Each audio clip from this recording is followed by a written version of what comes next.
En 2004, Varda Etienne, tu deviens chroniqueuse culturelle pour l'émission de radio de Gilles Proulx, Ouais. au tout nouveau 98.5 FM.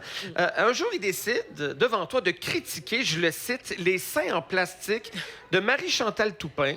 Je le cite toujours, qui n'a aucun talent. Tu vas prendre sa défense. Oui. L'émission est en direct. Et là, il va répondre en attaquant tes propres, je le cite toujours, boules en plastique. Tu quittes l'émission en direct. Oui. Tu vas jamais y retourner. Exact. Est-ce que vous vous êtes reparlé? Bien sûr. Ah oui? Mais c'est une belle histoire. C'est-à-dire que, Ouais. comme je l'ai dit, je n'ai jamais accepté l'inacceptable, excusez l'inexcusable.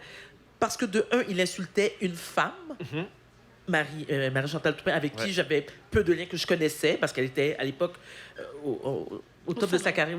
Je n'acceptais pas, je trouvais ça odieux de sa part, très l'était, misogyne. bien sûr. Et je savais... Et ce qui m'avait beaucoup peiné, c'est qu'à l'extérieur des ondes, Gilles et moi avions une vraie amitié. Gilles venait chez moi et j'allais chez lui.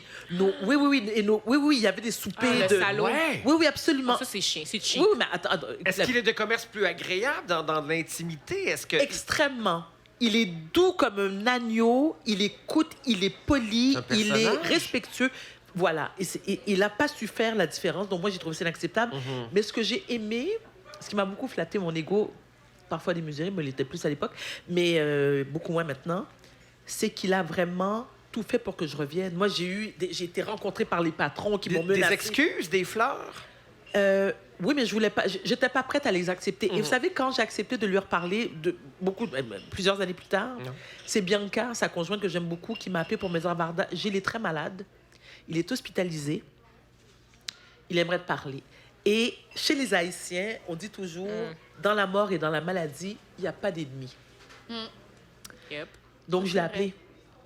Et par respect pour lui, je ne vais pas vous révéler ce qui a été dit lors de cette conversation-là, mais ce que je peux vous dire, c'est qu'on était très émus tous les deux. Et... Puis il est décédé quelques minutes après.